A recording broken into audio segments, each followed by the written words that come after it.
Most of you out there know me for my New York Times work or my wildlife photojournalism stories, or even perhaps me talking about Leica gear here on YouTube. But I also own and operate, alongside with my wife, a visuals agency based out of Vietnam called Bot Visuals, and a good chunk of our work is photographing and filming luxury hotels and resorts around the world.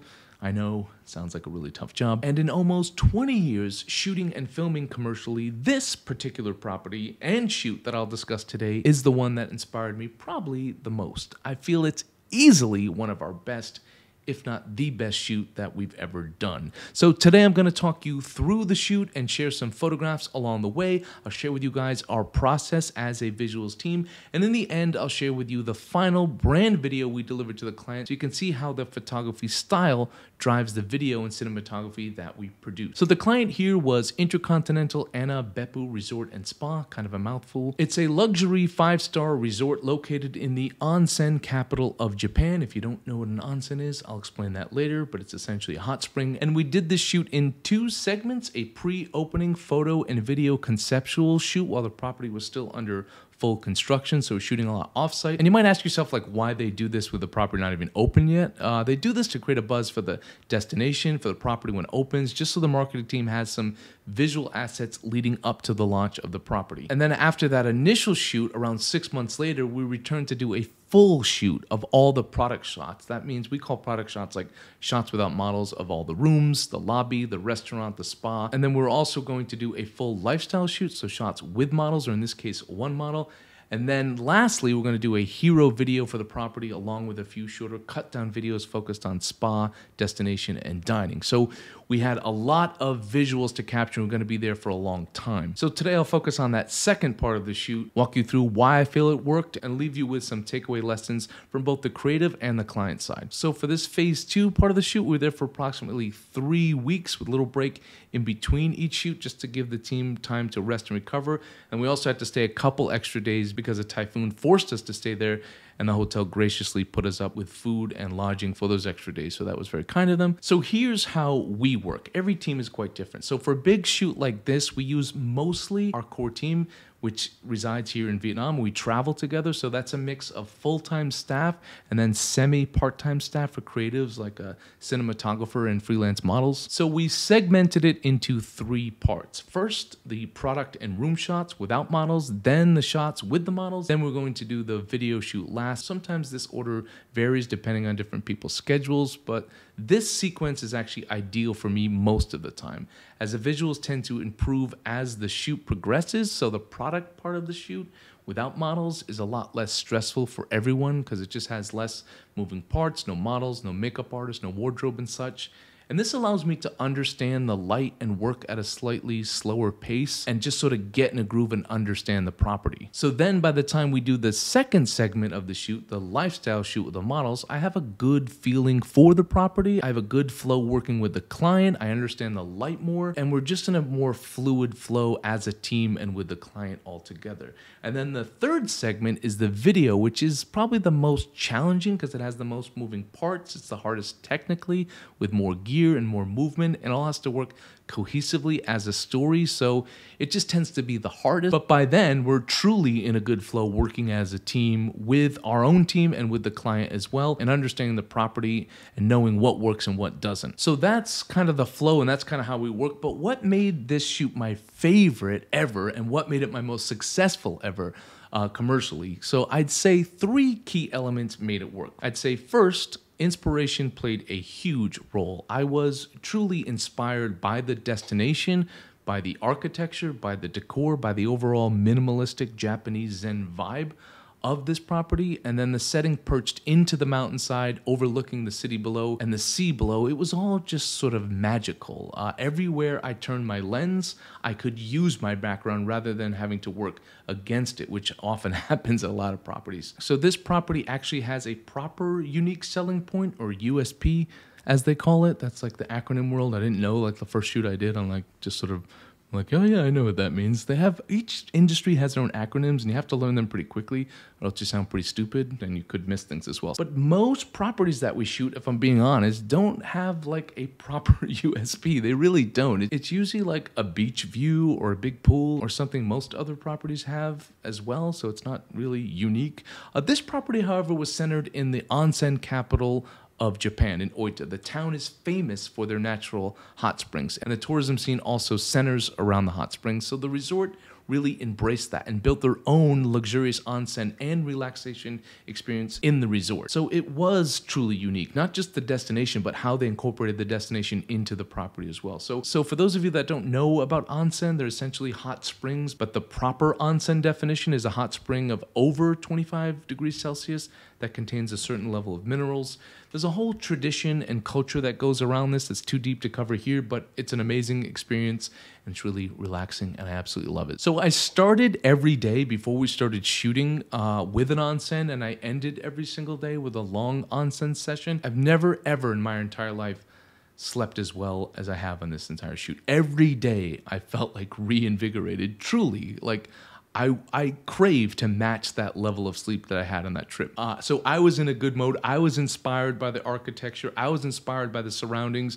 I was inspired that I wanted to include things in the shot everywhere I looked rather than try to frame them out. It was a good start, but it takes a lot more than that for me to call the shoot the best ever. So just a quick note here, guys. I noticed a good portion of my viewers aren't actually subscribers. Boo-hoo.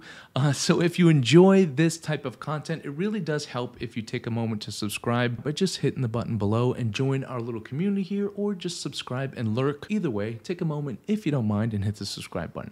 All right, so number 2 on my list is team. I am lucky enough to be surrounded by an incredible team that supports me on every aspect of the shoot. So our producer, our assistant, our wardrobe, and the model as well. We only had one model, named was Erica, and she was fantastic in every single aspect. Working with her was a pure joy. So the concept we came up with for our full visual package was a one woman getting away on her own for some relaxation, a place to go, to be alone, and to escape the world and find yourself or rediscover yourself. And that was going to play a role into our photographs and into our video as well. And they were going to work cohesively as a full visual marketing package. So our model, Erica, was easy to work with, and she just had the exact perfect look for the property. Credit to our casting team for finding her. The model-photographer relationship is paramount. We have to work well together. We have to trust each other. She needs to trust me that that extra 5 minutes boiling alive in the onsen is essential for the perfect shot. I'm kidding, but not really. I did make her stay in there kind of long. But both of us have to care about the quality of the shoot, and we have to put that first. And of course, within reason. I'm not going to have her risk her safety or anything like that. But at the end, we need to trust in each other, and we need to be working towards the same goal, and we were. And then the rest of our team, photographers and directors, get all the credit for a successful campaign, but the credit should be evenly scattered to the entire team. So just a moment right now to thank you to my team. Perhaps I don't say this enough, but it's something I'm working on. It's something I'm changing, something I'm doing right now. So take a producer, for example. I mean, they're really the mom or dad or both on the shoot. They drive the schedule, and they allow me to pivot when an unplanned shot pops up, and that happens a lot for me because I follow the light. And they have to be problem solvers, and my team is, because a lot of problems pop up on every single shoot. So it's not just our team that needs to be fantastic to make the shoot go well. The entire marketing team and the staff at the property play an integral part in the process as well, which leads me to my final and essential point for a successful shoot, or why this shoot was successful, and that's freedom. For this shoot, the client gave us full autonomy and trust, and that was so important to the success of this shoot. It allowed me as a creative to pivot and follow the light when necessary, and to create shots that were off list when they presented themselves to me, as they often do the more time that you spend here. I'm not saying every creative team deserves autonomy and trust, but we have shot dozens of shoots for IHG, for the IHG brand. We are an official approved vendor, so I feel like we've earned that trust. The fact that they gave it to me only inspired me and pushed me further to elevate my work. And this isn't to say the dialogue wasn't open when they had suggestions, but they contributed to aspects and elements of the shoot that they should contribute, like about certain foods or certain uniforms and things like that. And you'd be surprised how much a client can get in the way of a shoot rather than contribute. And more times than not, they can get in the way. It sounds crappy to say that, but it's true. Unless you have a really good client, in this case we did. We've had clients change their mind mid-shoot, and you can't just do that for a video shoot because everything has to work together. Or some like have lens ideas, like, oh, what about if you use this lens? Like things that aren't in their lane or their expertise, and that can greatly jeopardize a shoot because all the time that you're focused on trying to be polite and please them, it's time that we aren't capturing the visuals that we were paid and agreed to shoot ahead of time. Like our portfolio is filled with visuals that we achieve without one shot that a client told me what lens to use. We work in a unique way as an all-in-one production team, but we have a system, and that system is constantly evolving, and that system is how we get the shots that are in our portfolios. So like me personally on a shoot, I play sort of 3 roles on a shoot like this. 1, the photographer, 2, an extra director or co-director for our cinematographers, as I can often sniff out unique compositions or assist in directing the action of the models while the cinematographer is focused on the technical part or the creative aspect. Like I can take some of that away from them, or if they're having a creative block, I can step in and come up with an idea from composition. They can operate technically. And I'm also sort of the boss on the shoot, or at least I used to be before my wife took that role from me. But we do a lot of these like hybrid situation shoots, video and still, sometimes at the same time. So if the light and the scene is working really well during the video portion of the shoot, I can definitely and often do bust out my camera and fire off a couple shots. Because we've already got the models and the wardrobe approved, I can make it happen. I can make it happen quick. And that's a huge advantage that we bring to the table because our team all works together. So like losing the boss role of having to like talk to the client a ton while I'm trying to be creative at the same time is fine by me. And my wife does a much better job of that than I do as well. I can focus fully on creative, which is a better overall product for a client. And that's always our ultimate goal. So a few lessons to unpack here for me and maybe for potential clients or for people on both sides of the industry, the creative and the clients.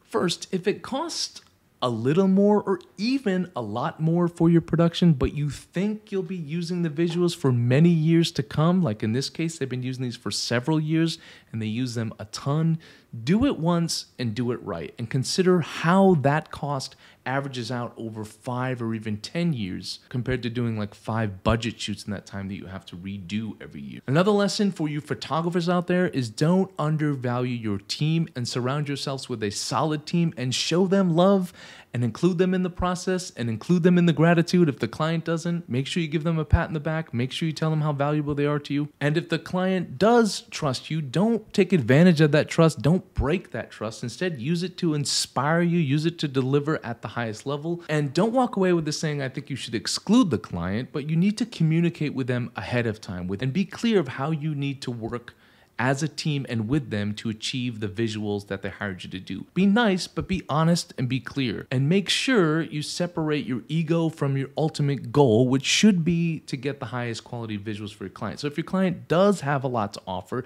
does have a lot to say, if there's something different about what you do and what they want, be open to hearing them, be open to adding them, but just have a clear level of communication and make sure your goals are in line to achieve the best quality visuals. Being a professional photographer is all about shining when circumstances that aren't favorable, either with challenging visuals or a tough client or both. But occasionally all things click, as they did with this shoot, and I'm extremely proud of my team for the final result. So here is the final video, which you can see blends nicely with the photographic style we established in the first part of the shoot. Thank you guys for watching. If you want to see more of my work, more of our team's work, check out our revamped Mott Visuals website with all of our commercial photography and video work in the description box below. Here's the final video. Thank you guys for tuning in. Don't forget to like, share, and subscribe. Make sure you stay for the video. Bye for now.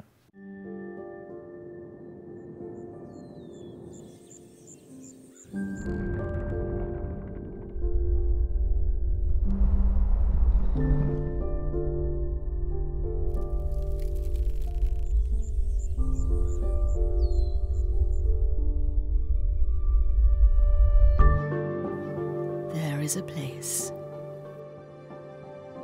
where nature's majesty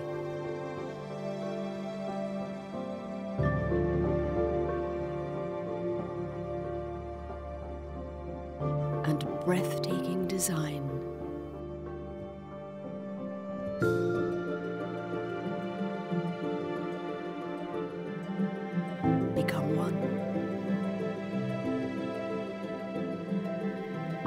It's a place where your senses are spoiled by familiar things made new.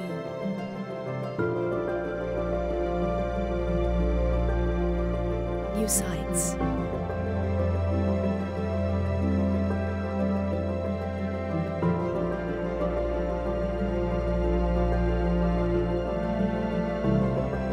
New sensations.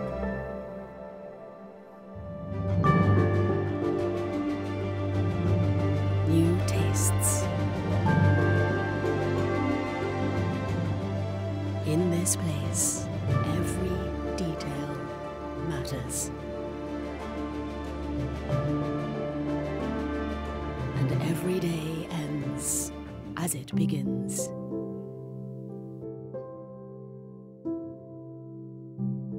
In bliss.